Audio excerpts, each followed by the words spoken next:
Welcome back to Our Experts podcast. I am Carol Matichka, your host, bringing you interesting perspectives around the topic of pharmacy. And today is no different. We have with us somebody who's really going to be talking about pharmacy and entrepreneurship, which I think is an extremely important topic. If you look back at the history of pharmacy and how the profession began, really becoming an entrepreneur was a huge part of what this profession is all about. So I know that this has been tough for pharmacies, though, especially with PBMs lately, and how they're really draining pharmacies and just the ability to own pharmacies at this point. So that's been a real challenge, and we're going to talk a little bit about that, but we're mostly going to be talking to you today about how you transitioned using that entrepreneurial background in pharmacy into what you're doing today. So let's welcome today Dr. Eric Jakab. Thank you for coming, Dr. Jakab. We appreciate it. No worries. Okay, so if you could just first start by telling us a little bit about yourself. Why did you become interested in pharmacy? Yeah, sure. So first off, it's great to be here and share my experiences with you. It's my first ever podcast, so hopefully I don't blow it. But I think I've always been interested in healthcare. So, I remember, being a kid and always interested in reading the newspaper, and there was usually like a little health section, and it'd have little snippets like, I can even recall a few words they would say, oh, you can use toothpaste to stop bleeding, something like that. So those type of little things like really, really, really got me going. So, I was always just really interested in healthcare and the millions of functions that the body does to sustain life. And so with that, I thought, okay, I want to be a professional baseball player, right? Of course. Yeah, of course. But realizing that probably wasn't in the cards for me, I started out at UF, and I was on a physical therapy track, right? Because I felt that it kind of combined my love of sports with my passion for healthcare, right? So I felt it kind of married the two pretty well. Yep.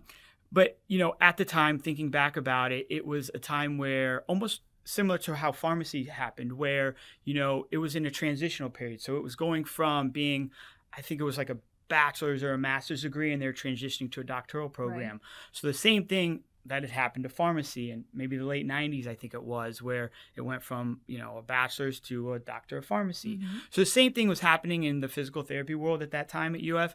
And given kind of all those unknowns, there was really no curriculum set out. There was no kind of playbook to follow because they were transitioning so much. I kind of shied away from that a little bit. So, but at the same time, it was time for me to kind of pick a career type of thing. And lo and behold, as everything, you never know how life goes, right? I had a girlfriend at the time. She's like, well, I'm going to pharmacy school. And I was like, well, that's kind of healthcare related. Right. And, I started researching more and more about it, and I started to really kind of like it a little bit more. And so I really liked kind of the taking care of patients aspect of it. Right. And then, I have to also mention that I realized, oh, wow, I was having a blast in college, and I get to stay 4 more years. I was like, why not? This is for me, right? And so that's kind of how I kind of came to be and applied to pharmacy school, and kind of started from there. Yeah. And you got to watch the Gators a little bit longer. There you go. I caught a couple spur years, couple spur years, and some others. Those were some good years. Really good years. Yep. All right. So talk about your path then after you got out of pharmacy school. What did you end up doing? Sure. So as soon as when I finished pharmacy school, I immediately started working in a big community pharmacy at Walgreens as a staff pharmacist. And I think the most incredible thing for me when I first started was, you go from being like a student and an intern, and, I feel like 1 minute, society, at least monetarily, thinks you're worthless, right? And then the next minute, you graduate, you have your degree, and now you're all of a sudden you're worth 6 figures. And so I thought that was the most incredible thing. But was just super cool. But the reason I mention this is because I feel like that really set up my path to becoming an entrepreneur, right? Okay. Because when you have this big life change, right, and you have all this influx of new, I'll call it capital now, but when you have all this influx, I was still on the same path of feeling like a student, acting like a student, spending like a student, right? Yep. So I felt like that really set a good foundation to start like saving and thinking about future investment opportunities that I could utilize that towards. So that's kind of why I even mentioned, I even mentioned that, but at the time I didn't have any thoughts about entrepreneurial opportunities or things of that nature. But I did know that, if I did ever want to start a business or invest in some opportunities, it's going to take some money, right? Money. Yeah, right. And so, so sorry for digressing a little bit there, but I thought that was a little tidbit. But so after 3 years of working at Walgreens, I transitioned to Target Pharmacy, where I've been ever since. So for the past, 14 years, I think. Wow. So quite a bit. And obviously it's CVS now, right? Been bought out. So that's kind of changed. And also, so that's kind of. And you became a pharmacy manager. Yeah. Well, there was some times, there was times I was the manager and times I was staff pharmacist. So it's kind of gone a little back and forth. I had jumped around at some different positions throughout the company in different cities. During that same time, I was also obviously involved with the UF College Pharmacy, right? So ever since I graduated, I've been, I guess you would call it an adjunct professor in doing some different roles. I taught different classes. Currently, I'm the 1PD Skills Lab teacher. So I really enjoy that. And I also precept for second and fourth year students as well on their rotations. So to come full circle to today, I work very sparingly now as a pharmacist. To be fair, and that is because I've opened 2 restaurants and a tea shop at this time, and so that's keeping me very busy. Very busy. Yeah. Do you want to talk about what those are? Yeah. So 2 of them are a Japanese ramen restaurant, and one of them I opened 6 years ago. So when I opened that location, obviously I was working full-time as a pharmacist as well. So it's only this past year where I've kind of stepped back a little bit and just working way part-time. And then I had the second location opened about a year ago, the second ramen restaurant. And then the tea shop opened about 2 years ago. So that's kind of what brings me here today. Perfect. So be honest, please be honest. Yeah. Do you think pharmacy school, at least at that time, prepared you to become an entrepreneur? Yeah. So this is a short, sweet, simple answer. So, I can't remember a single entrepreneurial management, finance, business type class that I ever took in pharmacy school or in college. Yeah. I would have to go back to the curriculum to actually see. Maybe I just forgot everything, but I certainly can't remember there being any, like I said, business focused class looking at, aspects of running a business from pharmacy school. And I would completely agree with you. I feel as though we've really come a long way, especially UF in regards to teaching entrepreneurship, because we do recognize what an important aspect of pharmacy it is. Sure.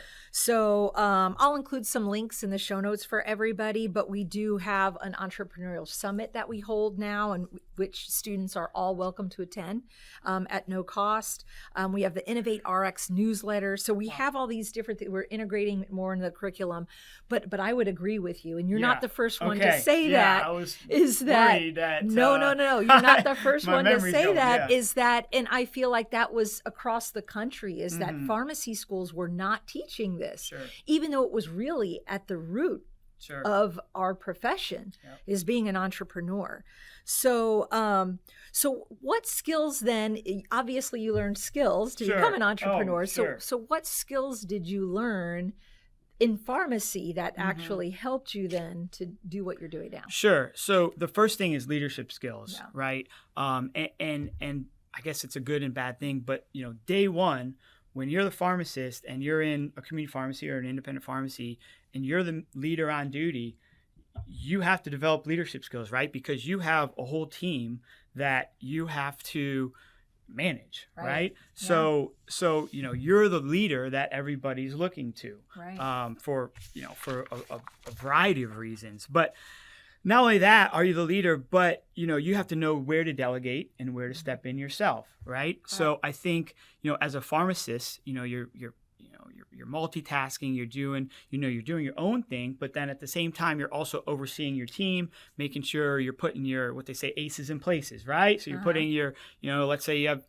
strong fillers or strong order entry people, technicians, you're putting those in the right place so that you can so you can run an efficient operation. So and with that, as an entrepreneur, I think there's many times where, I need to delegate. Like there's some, I guess you'd say, ownership roles, right? There's some ownership decisions you have to make, but at the same time, you have to have your managers, your pieces in place to delegate so that they can, they can get the job done. You have to trust your team to get the job done.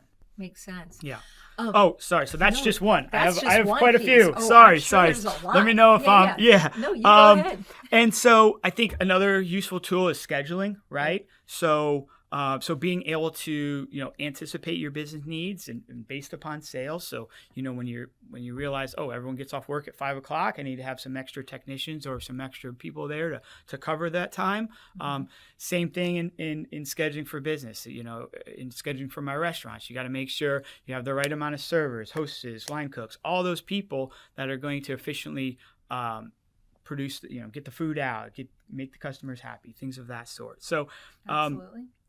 And then the other, another hugely useful tool is inventory management, right? Right. I mean, being able to effectively, efficiently manage an inventory, I think is crucial. I mean, obviously drugs coming in, got to have drugs going out, or else that's just capital sitting on the shelf.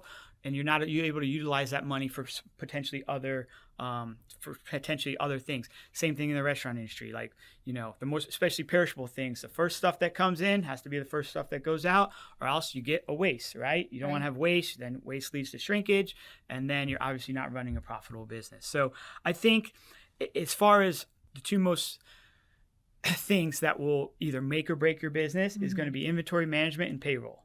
Right? Yeah. So if you can efficiently manage those two things, I think you're on your way to being a profitable business. And that's what kind of I preach. And the other thing is that those are usually your two biggest expenses. Like those are the two biggest nuts that you can be like, well, listen, where can we attack? Where are the low hanging fruit?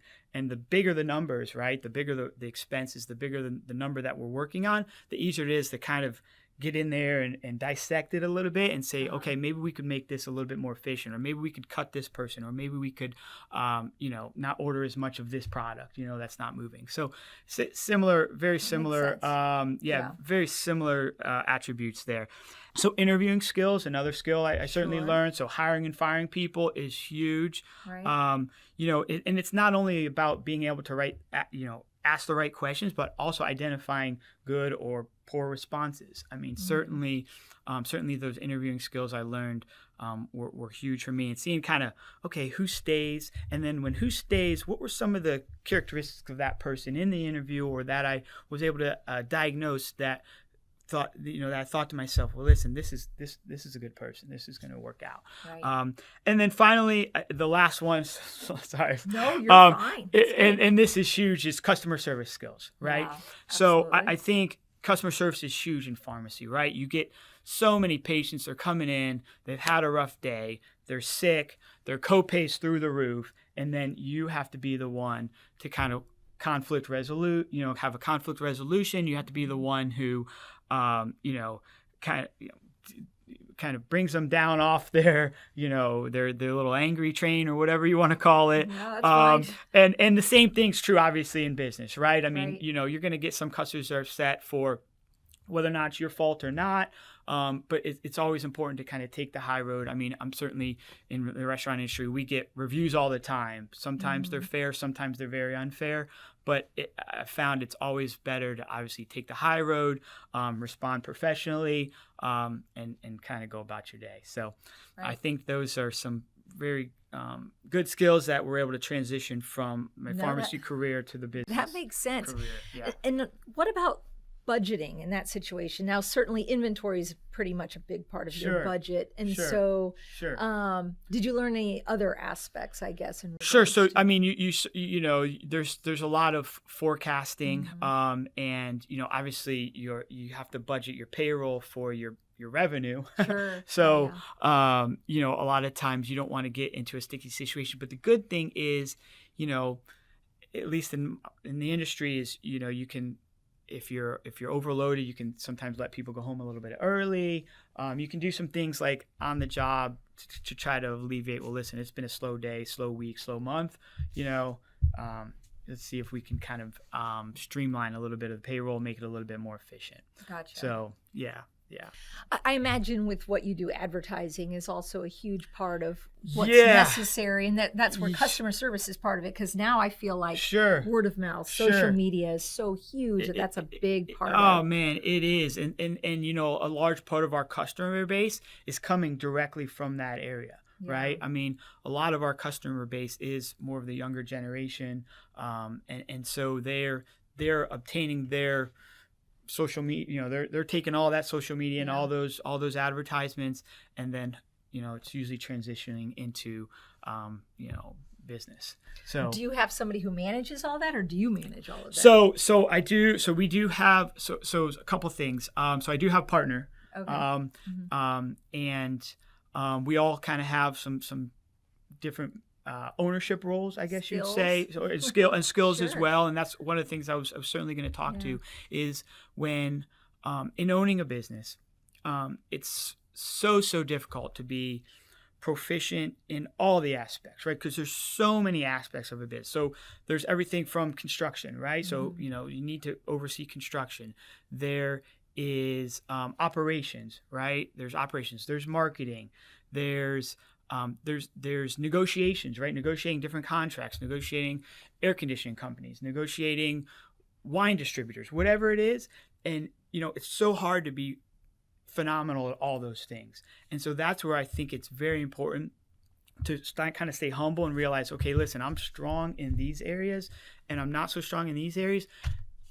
In those areas you're not as strong as, I feel like it's really important to kind of partner with those that aren't. So for instance, I'm not a great marketer, right? So I think it's important to partner with someone, a good marketing company or person, where the return on investment, the ROI of that is going to be far greater than me trying to figure out how to send, you know, a TikTok or something, you know, which I have no idea how to do something like that, right? So I feel like that certainly is super important in business. And one of the things, and that's something I think the independents probably understand a lot more, and you get that experience owning an independent pharmacy is really somehow you got to drive the customers, whether it's, you know, a more personalized service, whether it's a delivery service, you know, all of those different things. You gotta have to find your niche. And I speak to independent pharmacy owners a lot, and they're always kind of chasing the next revenue source, right? So they're, you know, because in order to grow their business, in order to run a profitable pharmacy, you're always having to try to find new revenue sources to kind of, you know, to kind of offset the low reimbursement rates and PBMs DIR fees and, you know, all those things. But one of the other things I want to mention just about skills and throw in a little plug there is that, you know, I think from working and managing it in a pharmacy, there's obviously a lot of skills you get. But I feel like I've learned a ton of other skills from being part of organizations, right? So I was part of the Duval County Pharmacy Association, and I was president for quite a few years, and I feel like just from that experience of managing other professionals, right? So it's no longer technicians or cashiers, so other pharmacy professionals, other pharmacists. I felt that that's also helped me grow in my leadership skills, and that transitions to my business. And then I'm also the Region 2 FPA director, and so I think working with other regional directors to try to move the association forward, I felt has also been very good for me in collaborating with those individuals. And those organizations are a business as well. So really being a part of that and understanding they're a business as well. And that's where I kind of want to throw a plug out there. I feel like, you know, it is super important to join, you know, your local or your state organization. The only way that pharmacy, the path is, you know, moves forward and we expand our roles and we kind of get to where we want to be is with more membership. 100%. Yeah. Absolutely agree.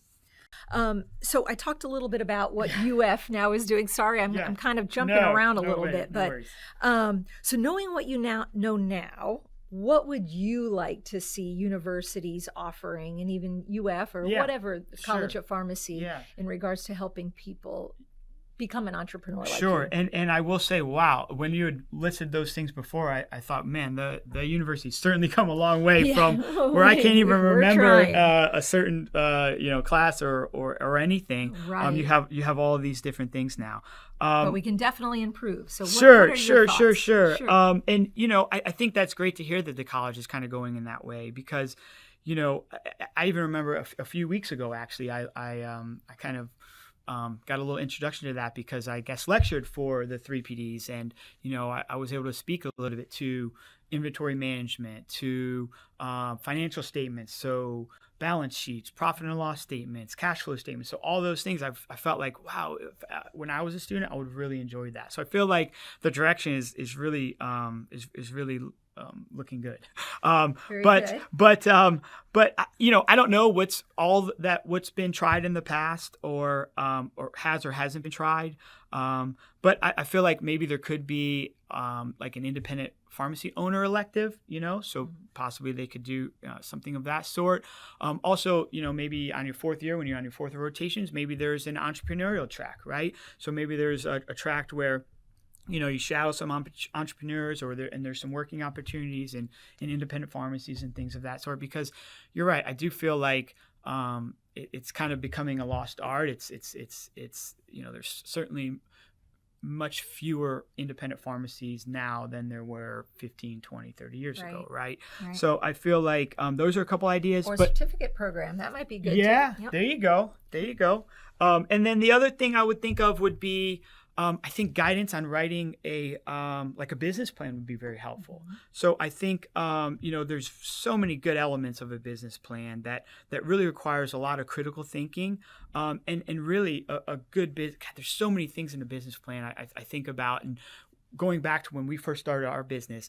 Man, we had, in my opinion, a really dynamite business plan, and in the end, I felt like that was the sole thing that made or break the funding that we received for our original restaurant. So we received an SBA loan. I remember talking to the banker in the bank about the situation. He was really like, "Wow, it looks like you guys really have your ducks in a row. Like, I've looked through your business plan. It's very thorough."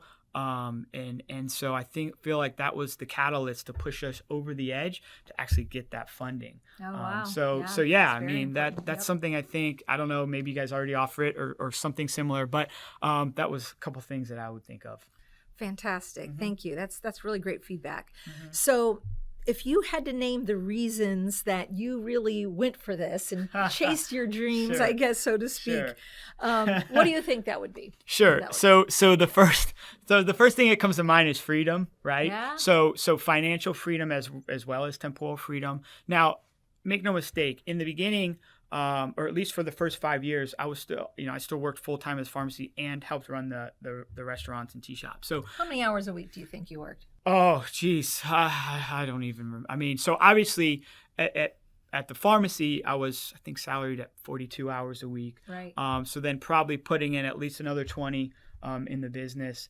So it ebbs and flows, right? Like, I mean, right. Obviously in the beginning when we're hiring everybody, I'm working on, one of my main aspects is the overseeing the construction portion. So really a lot of the startup stuff. It was a lot. It was a lot. I bet. I bet you had some 80-hour weeks. Yeah. There was quite a bit. But the good part about that was I could see the light at the end of the tunnel, right? I could see the gold at the end of the rainbow. And so I felt like, okay, this could be the opportunity to create the kind of financial and time freedom, right? Temporal freedom that I was seeking, right? Mm-hmm. So sure. I feel like that's kind of one of the reasons. Another one of the reasons was growth. Certainly I felt like,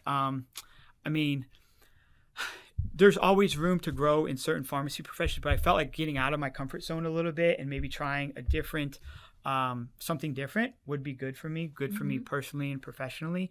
And so I felt that was a good opportunity that this would afford, and a reason to kind of chase my dream type of thing. And solving new problems, right? I mean, it's always, it's always kind of keeps things interesting, right? There's not much monotonous about, starting a whole new journey. Right. And then the other thing that I had thought about was kind of creating opportunities for others. So I like mentoring. I like precepting. I like doing, I like seeing others succeed as well. And so through that and through these businesses, I'm able to see some of our employees rise and, purchase homes and, go on vacation and things that they had never done before. So those types of things are very gratifying. Sure. And then, I would be remiss to mention, and also, to not mention how gratifying it is to know that, the hard work and dedication that you put into your business, you're directly rewarded from, right? So kind of like a reap what you sow thing. I mean, granted, I appreciate, I love being a pharmacist. I love my time working for these big companies, but owning your own business and putting in the work, the dedication that it takes to make that business successful, and then reaping those rewards is probably like the number one thing that I'm just, That's really exciting. Feel so gratified with.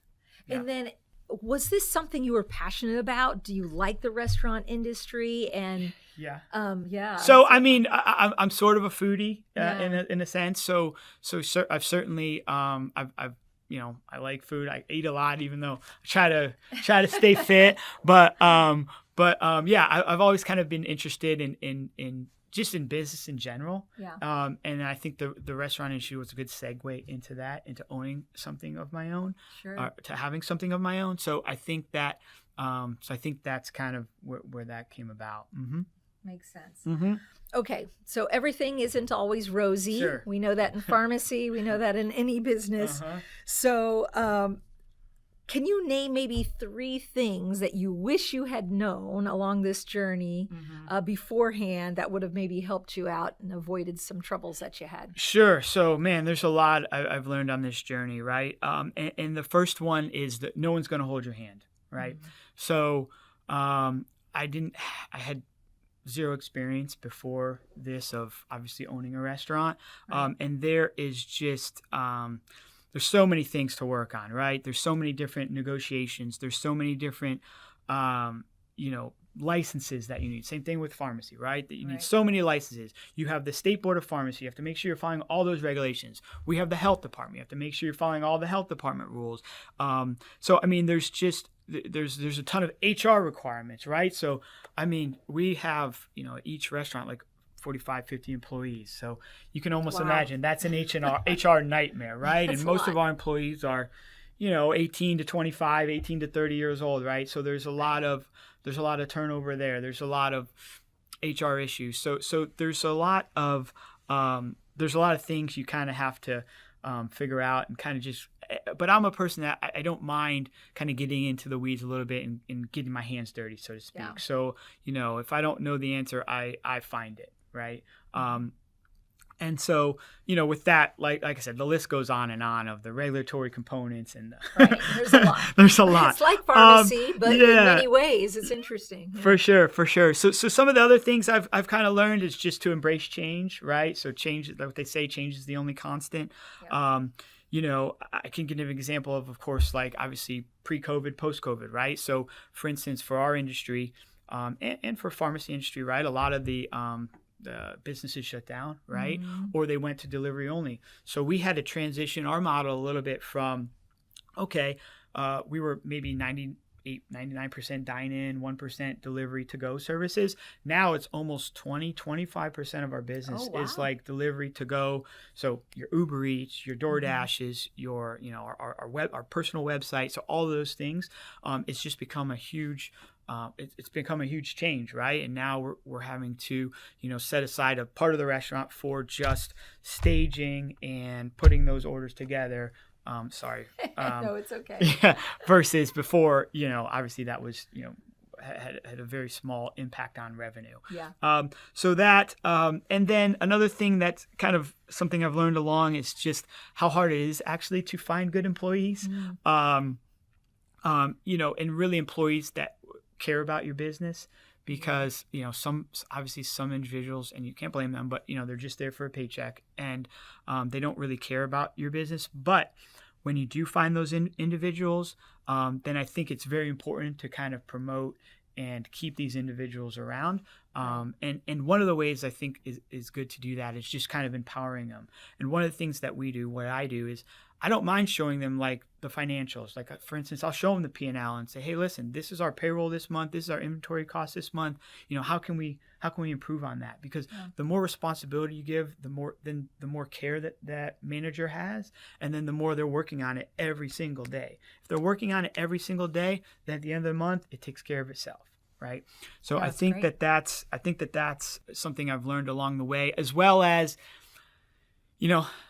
not everyone's a good fit for every position. Right. So sometimes you also have to make hard decisions in that respect as well. It's like, hey, listen, this person's underperforming, or things aren't going well.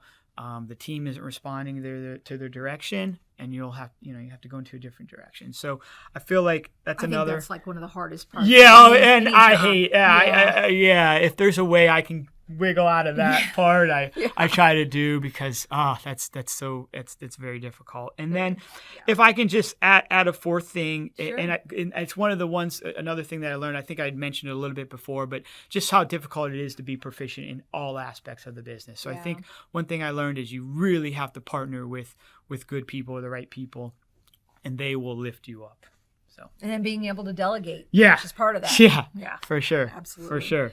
So if there was something you could have done differently, if you had to do it all over again, what would it be? Or is there something you would have done differently? I mean, there's a couple things, right? So I think as far as like pharmacy school goes, and in my pharmacy career, I would have sought out more opportunities in independent pharmacies, or more entrepreneurial opportunities, and learning about different businesses, and learning about a lot of the P&L statements and things like that. I feel like that would have been an opportunity that I never, maybe it was out there, but I never So you sought never it. worked in an independent? Never. Okay. No, I never did. But I would certainly. That would be a great way to learn. Yeah, for sure. And then, I might have started my journey a little bit earlier. I didn't know I love being an entrepreneur as much as I do. Right. I didn't come from an entrepreneurial family. There was no guidance there. So I didn't know, listen, I feel like I said, I love, reaping what you sow. Right. Yeah. I think that's a wonderful thing. And then the third kind of thing I think I would have done differently would seek a mentor, especially when opening a business. I kind of just, how I said, I just kind of got into the weeds and grinded it out and figured it out myself. I think it really would have helped to have a mentor who had opened businesses before, any kind of business, right? Because a lot of these skills, they're all translational to all kinds of businesses, right? And just like I just kind of made this transition from restaurant, tea shop to pharmacy. I mean, it's a lot of the same aspects. You run into the same problems. And I think that having a mentor that had probably gone through a lot of these things would have been pretty helpful. Yeah. Makes sense. Mm-hmm.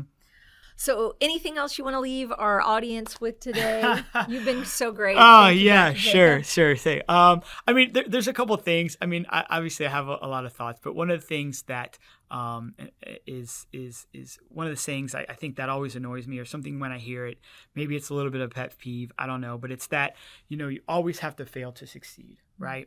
And so I hear about all these stories, especially these entrepreneurs, or, the people who actually make it. They all say, oh gosh, I was nearly homeless. I was down to my last penny. I had tried 20 things and they had all failed before I succeeded.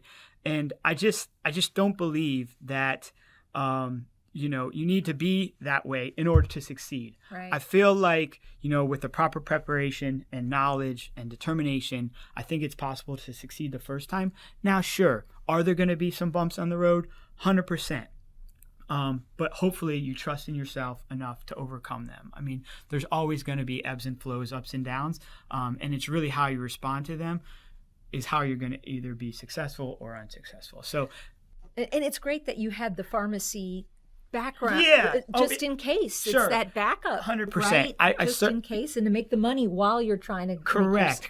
I certainly had a safety net to go back to as well. So like if it didn't work out, like I wasn't going to be I would be set back, a little bit, but I wasn't going to be set back for the next 10, 20 years, right? I still had that stable income, and I didn't, it was a big risk, but at the same time, it was a calculated risk, right? Yeah. I tried to minimize the risk as much as I could, and I feel like that's the best approach. And then finally, just to leave you with one last story, if I may. Of course, please. And I think it kind of might bring home a couple other things that I believe. So 2 years ago, I opened a tea shop, right? I opened a tea shop right next to our restaurant. And the reason for that, there's a couple reasons for that. One is, the property became open. It's right next door. And I felt like it was a very synergistic concept with a boba tea shop right next to our ramen restaurant. So I felt like there was going to be a lot of synergy between both operations. One would kind of feed the other type of thing, right? Sure. And so we opened about 2 years ago. Sales started out great. Business was going very smooth. Team was in place, kind of was able to kind of be hands off. And then, fast forward to 2 years later, and now all of a sudden I think I saw, I don't know, a news article or something where it's like, there's like 73 boba tea shops within like the city the city we're in. And I was like, oh my gosh, like now wonder, our revenue started to decrease. Right. Obviously the competition has gone through the roof. And so now I feel like, okay, it's time to pivot. Okay. Yeah, and so in business, it's like in pharmacy, how you're always having to find out different revenue streams and things. Right. So at this point, kind of becomes like a reflection point. Okay, what do? I see the trajectory and it's not good. Right. Okay. Right. So how do we pivot? And so my idea, and we'll see, maybe I'll have me back in a year from now, whether or not this works. But my idea is to infuse a candy store into the tea shop as well. And I feel like that's a good idea for a few reasons. So we're in a good downtown walkable area.